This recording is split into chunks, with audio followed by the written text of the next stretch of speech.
as strong as two when they are friends. I'll stand with you.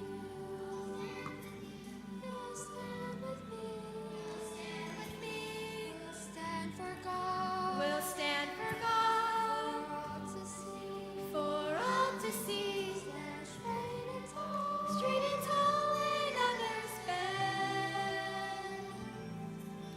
And in the Lord we'll stand as friends. One will go When the other leads, one feels pain. when the other bleeds,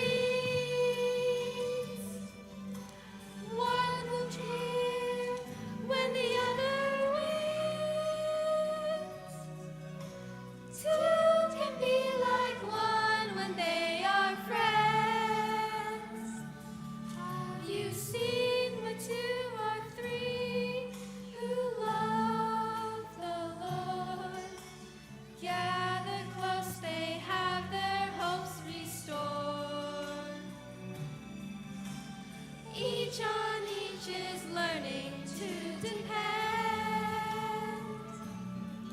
The Lord's a little closer when you're friends. I'll stand with you. You'll stand with me. You'll stand with me. We'll stand for God. Stand for God. For all to see. For all to see.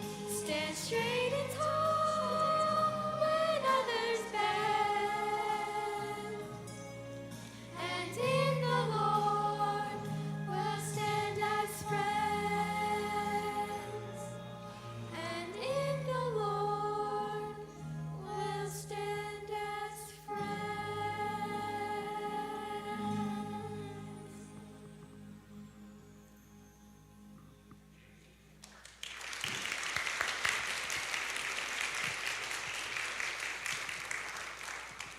I need a favor, Michael. Anything. I need someone to tell the king I'm ready to fight Goliath. Are you sure? I am now. I tell him myself, but I don't think he'd listen.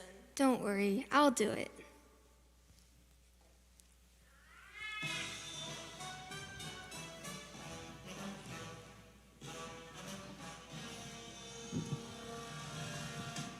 Look out! Phyllis is on the perimeter.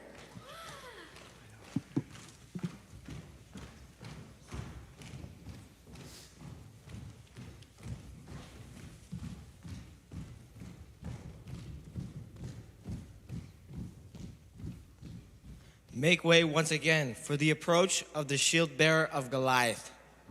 The mighty Goliath grows even more weary of dealing with you cowardly vermin who won't fight. He once again sends us, his lowly servants, to insult you in his place. Using our own words as we see fit. And so we say unto you, Hey, I think I see some chickens. Look at them shaking in their sandals. Hey, what do you get when you set fire to an Israelite army? What? A cowering inferno. You call yourself soldiers? You couldn't even find your own swords with a map. they look like air cubes like short of Exodus.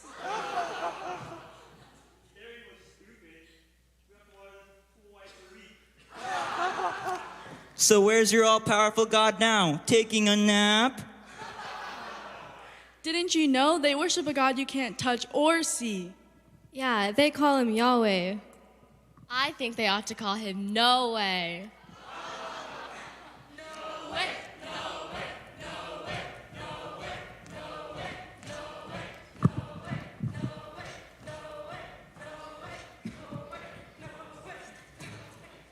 This is even worse. Now they're making fun of God. Someone ought to answer him. Condition red. We got a bogey at 6 o'clock. What is it, Centuries? It appears to be King Saul, sir. Yeah, and he looks royally ticked. Somebody must have told him about that last round of insults. Okay, everybody, you know the drill. When he's in one of these moods, jump and cover.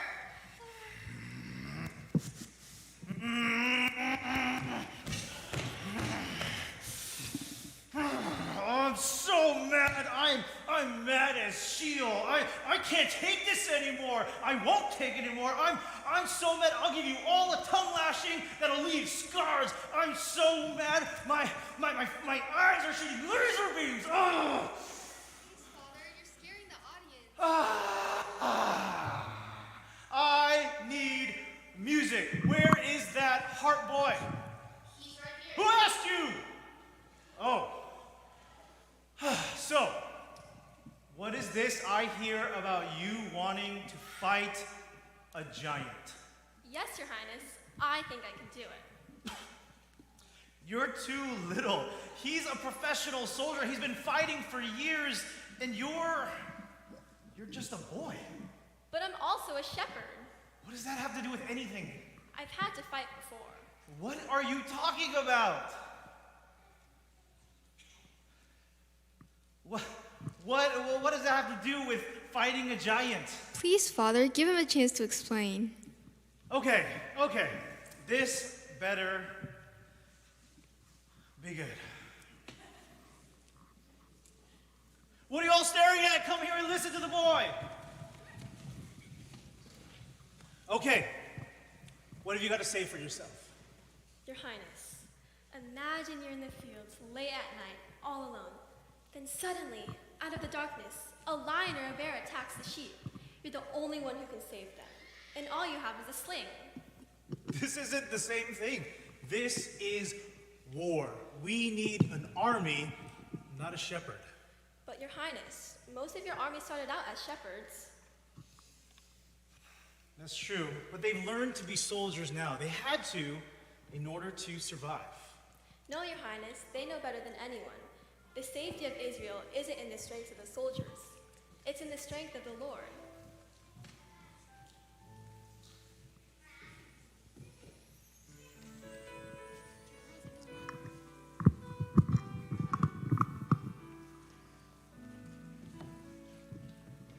Every shepherd knows in the heat of day, go before the lambs and lead them on the way.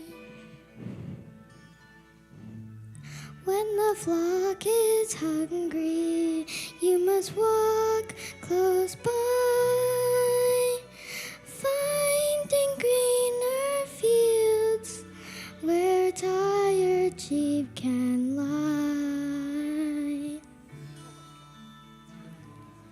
Every shepherd knows in the time of sleep, always stay away to safely guard the sheep.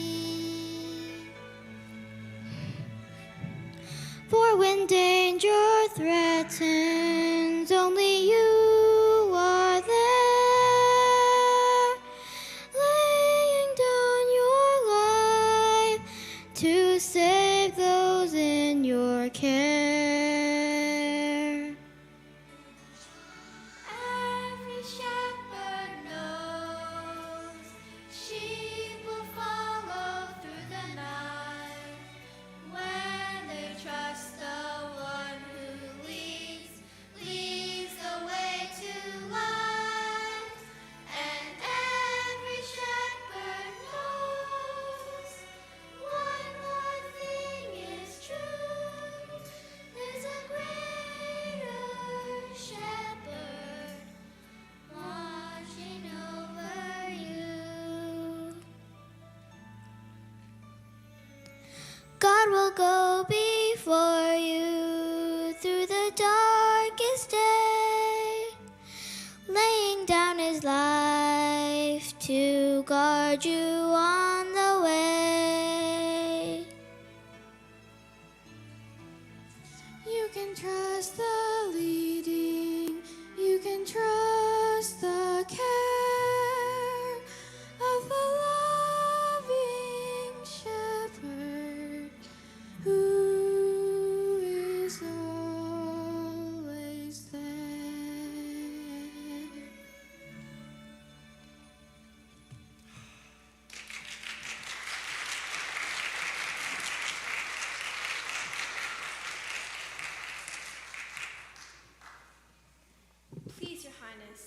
me be the one to face the giant. What? But what if he kills you?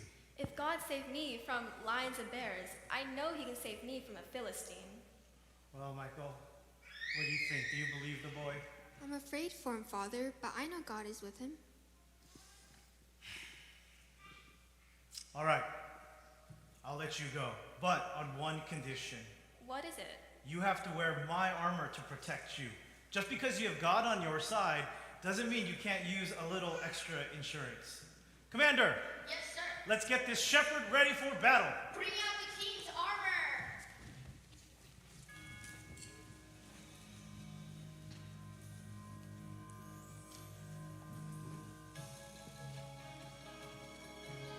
Breastplate, shin guard, shoulder piece, thigh brace, foot mantle, armband, knee plate, elbow cap, wrist cover, neck sheath, face lock, helmet, shield, spear, dagger, sword.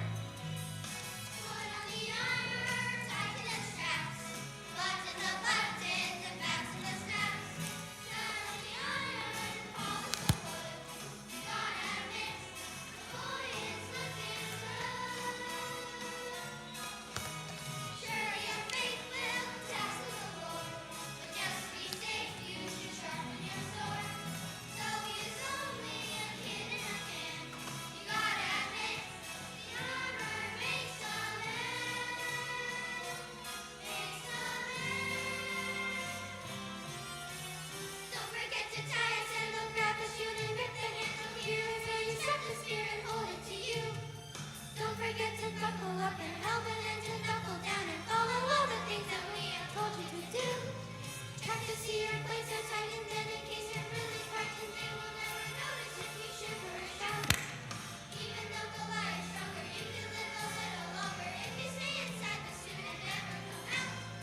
Put on the armor, tighten the straps, button the buttons and fasten the straps. Shut on the iron, polish the wood. You gotta admit, the boy is looking good. Surely your faith will tassel the Lord, but just to be safe, you should sharpen your sword. Though he is only a kid in a can, you gotta admit, There's no denying. you gotta admit, I'll bet he's frying. the armor.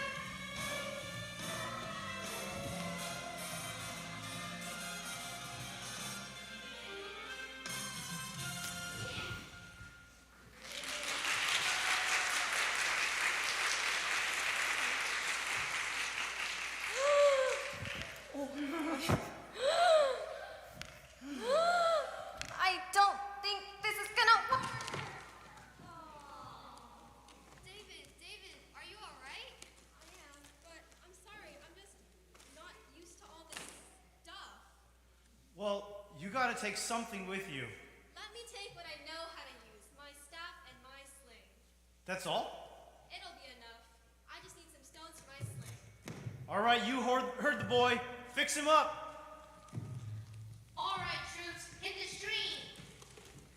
We're looking for slingshot pebbles, smooth stones only. Line up as soon as you got some.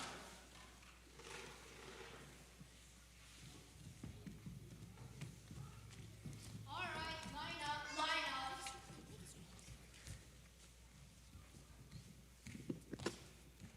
10 hut. Okay, David, take your pick. I'll take one from a friend. We're with you, David, whatever happens. I'll take one from my family. I guess it's a little hard, kid. You got guts. I'll take one from a shepherd. Keeping watch, David. And one from my king. Stand up, son. You got work to do. Are you sure you don't want any armor? Yes, but just one more stone. This one I choose in the name of Yahweh, who is our friend our family, our shepherd, and our king.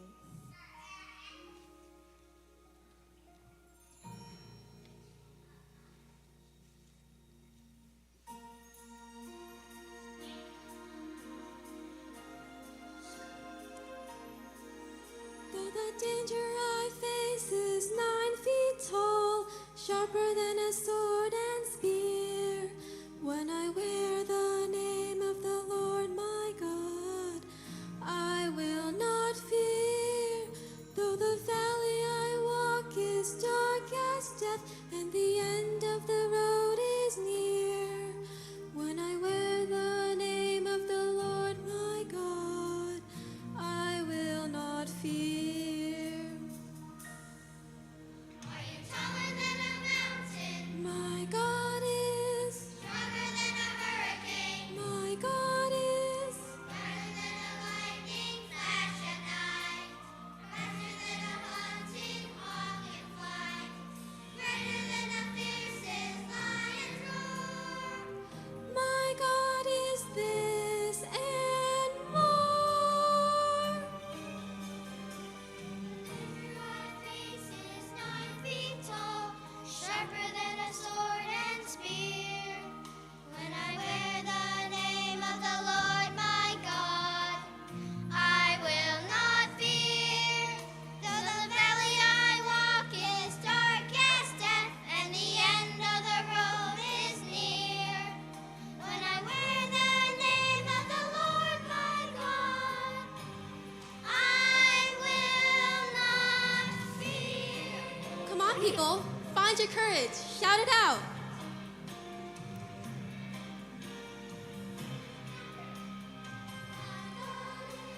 Taller than a redwood. Deeper than the oceans. Higher than the heavens. Stronger than an earthquake. My God is, Faster than a meteor. my God is, brighter than a comet. Greater than a galaxy. My God is, are you taller than a mountain? My God is, stronger than a hurricane. My God is, brighter than a lightning flash at night. Faster than a hunting hawk can fly. Greater than the fiercest lion's roar. My God is this and more. The danger I face is 9 feet tall, sharper than a sword and spear. When I wear the name of the Lord my God, I will not fear.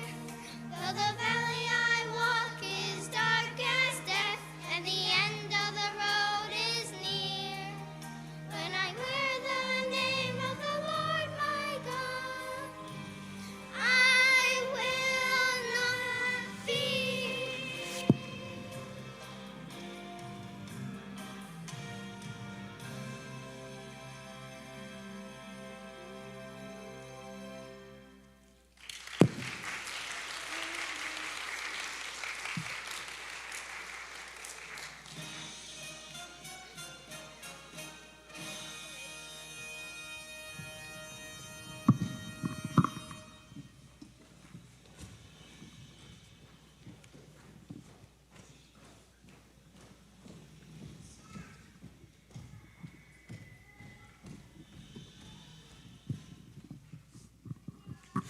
Make way yet again for the shield bearer of Goliath. Who dares stand to the awesome challenge of the Philistine army and the mighty champion?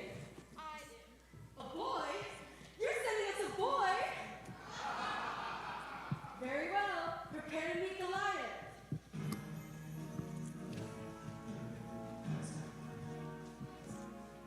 What's this I see before me? I can't believe my eyes.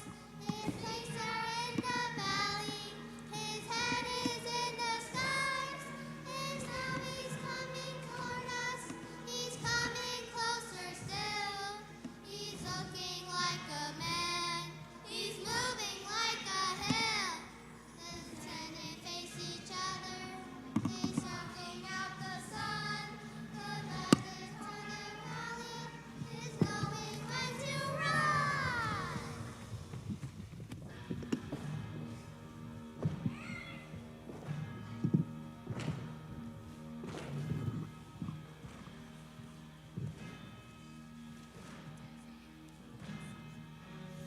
So you want to fight, little boy? I come so the whole world will know there's a God in Israel. There is a God, all right, and his name is Beelzebub, God of the Philistines. And by Beelzebub, I will chop you into little pieces and feed you to the birds. You defy my God, but today the Lord will deliver you into my hand. With what? That stick? Am I a dog? Are we going to play fetch? You carry a spear, but I come in the name of the Lord of hosts. You little maggot, you are jackal bait. Stand and face each other. They circle to the right. Looks as though Goliath is sure to win the fight. Now David's moving left. It's like an awful dance. He's waltzing with the giant. He hadn't got a chance. Goliath's taking aim. It's David's time to die. He raises up his sling and lets a pebble fly.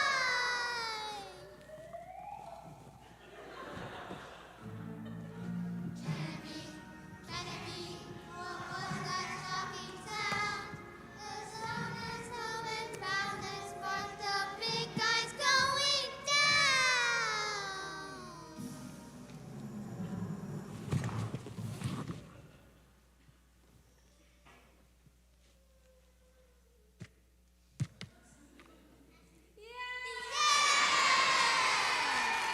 You did it, David. I knew you could. Congratulations, son.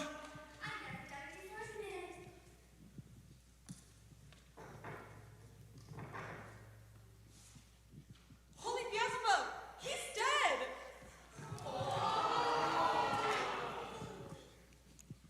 Sentry on the hill, what do you see? Philistines, sir. They look nervous. What was that challenge again? Fight him and lose. You rule over us. Fight him and win. We rule over you. Make way for the departure of the ex-shield bearer of Goliath. Yahweh, Yahweh, Yahweh, Yahweh, Yahweh.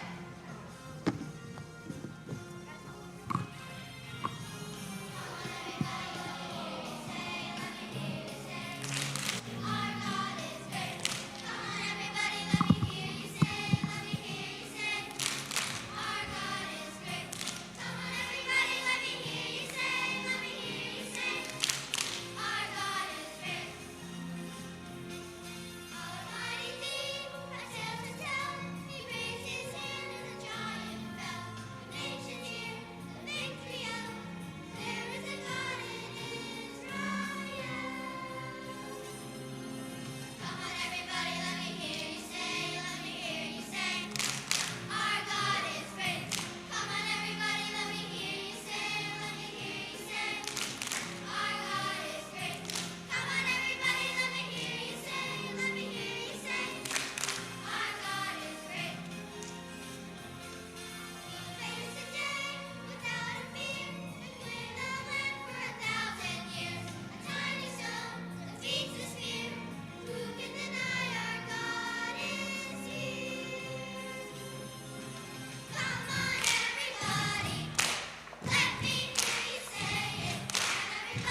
Can we give him one more round of applause? Thank you.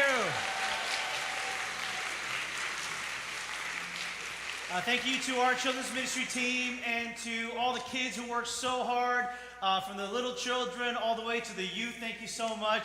Thank you, Pastor Jonathan. You look great. You look great. Thank you guys so much for joining us for our special program. As we continue this service, we just have a quick message to talk a little bit about how powerful this story is and how meaningful it can be, not just to see it in a church setting or see it acted out before us in this way, but how powerful this story can be in our daily lives, in the things that we're dealing with and struggling with. So I want to welcome you guys to Rock Fellowship and to our online audience as well. Thank you for watching. Before I talk a little bit about this story, I wanted to give a little preview of what's coming up. For those of you guys who don't usually attend here, next week is also a special weekend. It's our annual retreat to Cannon Beach. And so I know that you guys are like, wow, this is amazing. I hope they do it next week. We're not here at church next week, so please, if you want to come join us the following week for our regular services, because next week we will not here be for service. Now, after Cannon Beach, the weekend immediately following Cannon Beach, so that's May 14, I believe, we're starting a brand new series that Pastor Jonathan and I are really, really excited about. It's a very creative title. It's called How to Study the Bible. So we're going to spend a couple weeks focusing on learning how to study the Bible, increasing biblical literacy for all of our church members and for anyone who joins us online. If you want to learn how to study the Bible, join us for that series in just a couple weeks. With that, I want to dive into the story and just kind of focus in on one tiny detail that I have not really noticed before as I've read this story, heard this story, watched this story in so many different ways. You know, what I want to focus in is on some of the language that you see in this story, some of the words that are used, and the perspectives and ideas and beliefs associated with those words. And so we're going to look at a couple different people, and I want you to pay special attention in as far as how the person describes the people of Israel. Okay, so just a couple verses for you guys. We're going to start with 1 Samuel chapter 17. This is when Goliath comes before the Israelites and he breathes his threats. In 1 Samuel chapter 17, verse 8 through 10, it says, Goliath stood and shouted to the ranks of Israel, "Why do you come out and line up for battle? Am I not a Philistine, and are you not pay attention to the title, the language, servants of Saul? Choose a man and have him come down to me. If he is able to fight and kill me, we will become your subjects. But if I overcome him and kill him, you will become our subjects and serve us." Then the Philistine said, "This day I defy the armies of Israel." Again, focus on that. Armies of Israel. "Give me a man and let us fight each other." Okay, so that's Goliath. That's the Philistine perspective. Servants of Saul, armies of Israel. Now, let's look at the Israelite perspective real quick. It says in chapter 17, verse 25, "Now the Israelites had been saying, 'Do you see how this man keeps coming out? He comes out to defy,'" who? "Israel. He comes out to defy Israel. The king will give great wealth to the man who kills him. He will also give him his daughter in marriage and will exempt his family from taxes in Israel." Defy Israel. Defy Israel. Then the main character, the main guy of the story, he comes on the scene. David walks up. Pay attention to his language and the words he uses. David asked the men standing near him, "What will be done for the man who kills this Philistine and remove this disgrace from Israel?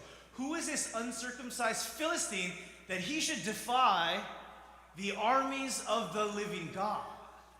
The armies of the living God. Later on, as he's trying to convince Saul to let him fight, he says to him, "Your servant has killed both lion and bear. This uncircumcised Philistine will be like one of them because he defied the armies of the living God."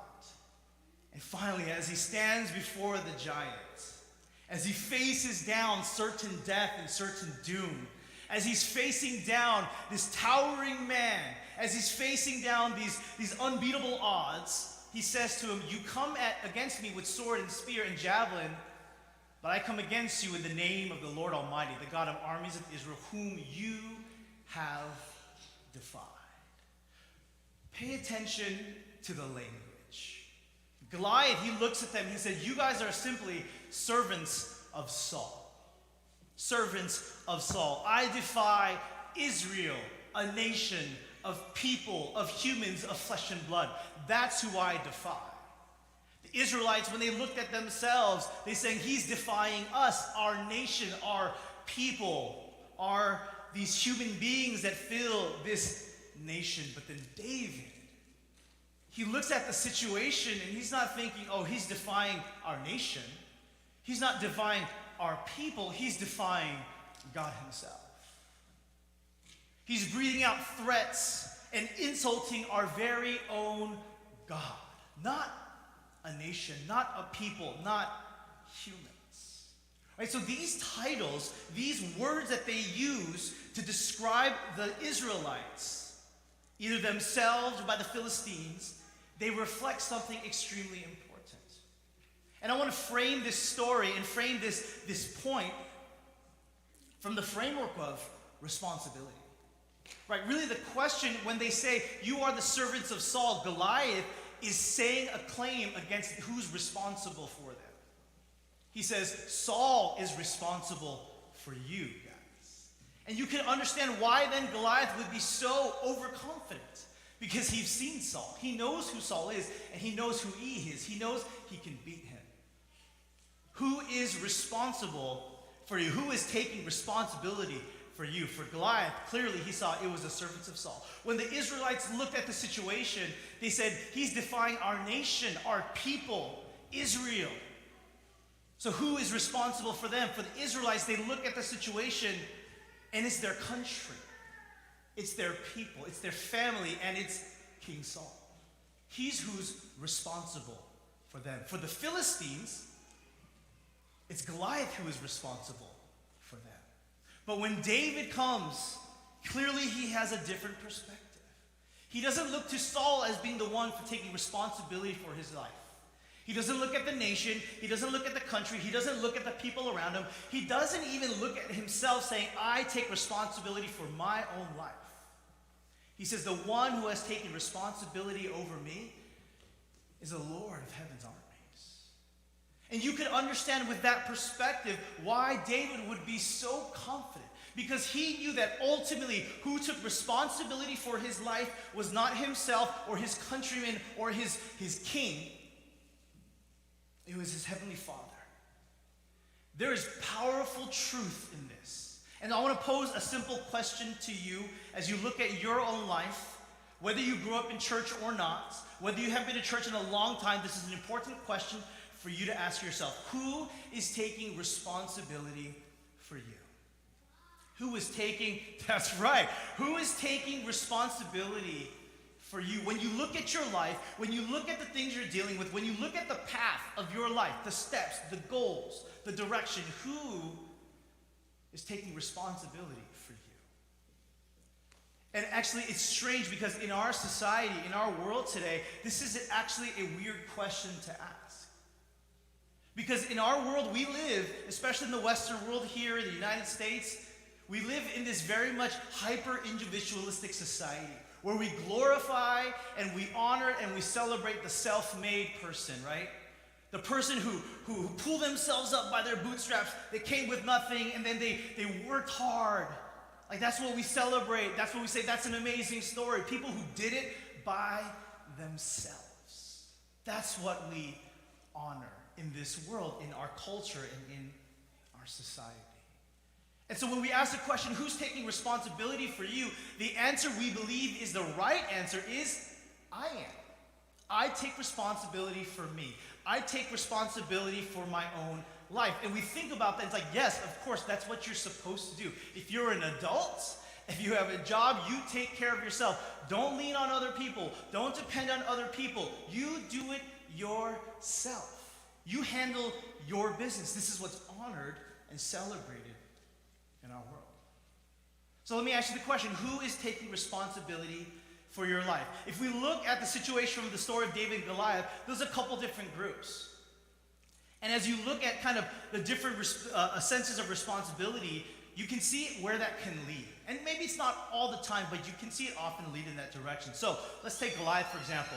Goliath comes, he moves in this place, he's huge, he's a giant, he's everything, right? And everyone's scared of him. If you ask Goliath the question, who's taking responsibility for your life? what do you think he would say? He'd say, me? I'm Goliath. Look at my muscles, right? Look at my height. Look at my skills. Look at my history. Look at my experience. I take responsibility for my own life. Where did that take him? Overconfidence. He approached life overconfident. I can do anything. I can overcome anything. But when he was overconfident, he was blind to this little boy who took him down.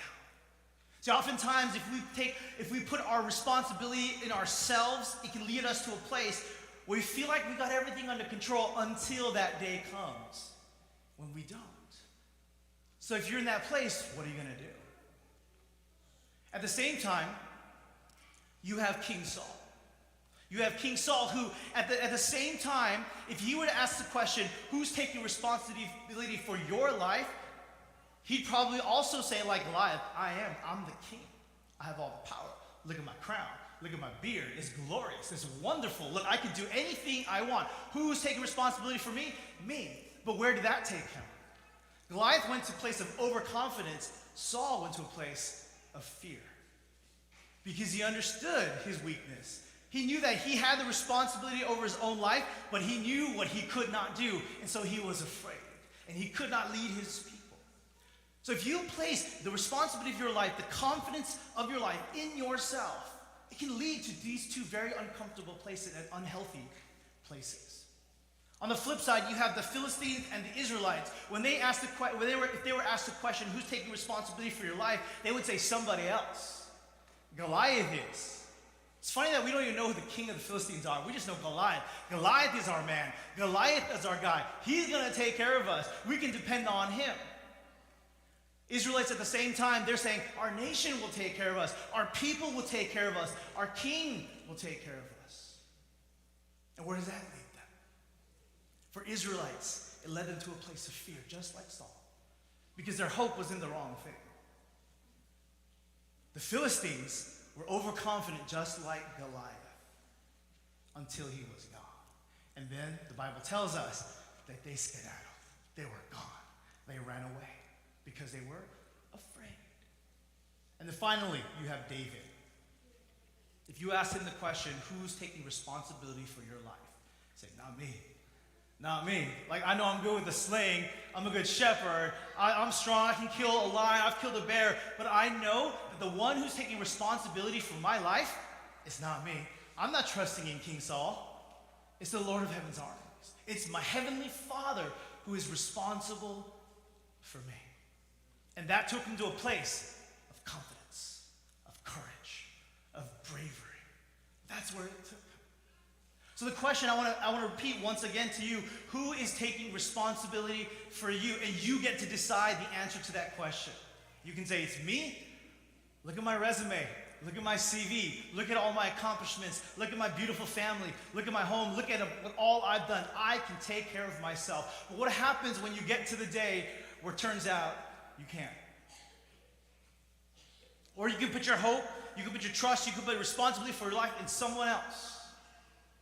Or like David, you can make that choice, that faithful choice to say, who is responsible for my life is my Heavenly Father. Someone who is bigger than me, someone who is greater than me, someone who is more powerful than me. That's who I will put my trust in. That's a choice that we all get to make. And so here, what I simply want to say as we close this service, this wonderful service with our kids, what I simply want to say in the end, that your Heavenly Father is offering an invitation to you. He's saying, I will take responsibility for your life. What I want you to hear, guys, is you are not alone.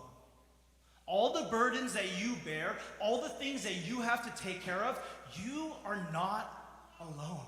The David and Goliath tells us and shows us that very truth, that you do not stand alone in the battlefield of your life, facing the giants of debt and finding a job and getting good grades and performing for people and doing a fantastic job in this and keeping up appearances and making a certain amount of money. As you face those giants in the life of your battlefield, you are not alone. And you do not have to do it alone. Do you know how I know that God has taken responsibility for your life? You know how I know that Jesus has taken responsibility for your life? We see it in David, in his sling and his stone.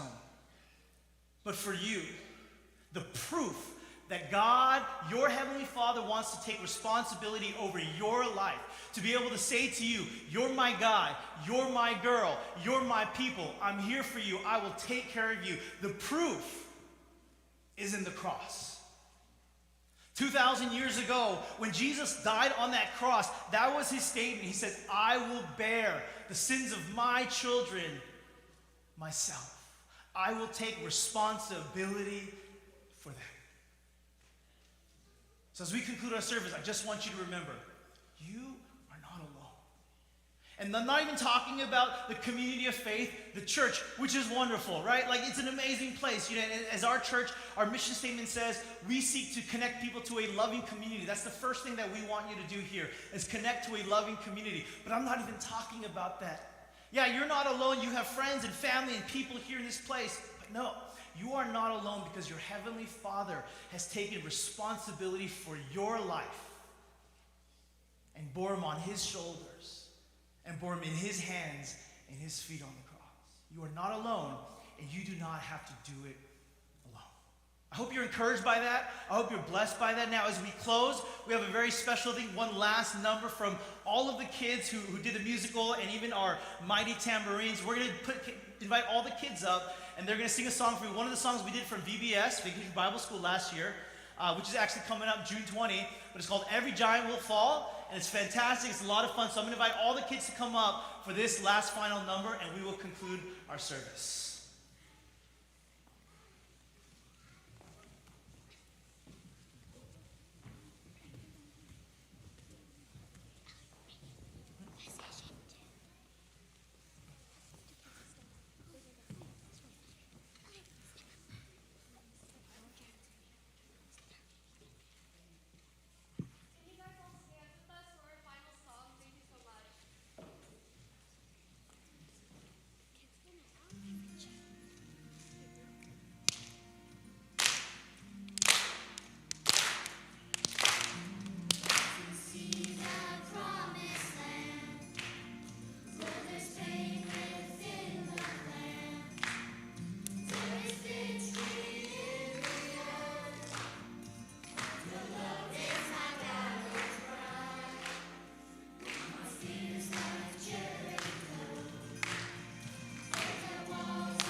All right, you can have a seat. We'll have a quick few announcements for you guys before we dismiss everyone for potluck. You can get the announcements up on the screen. Y'all can just have a seat on the stage. Appreciate it. Thank you very much.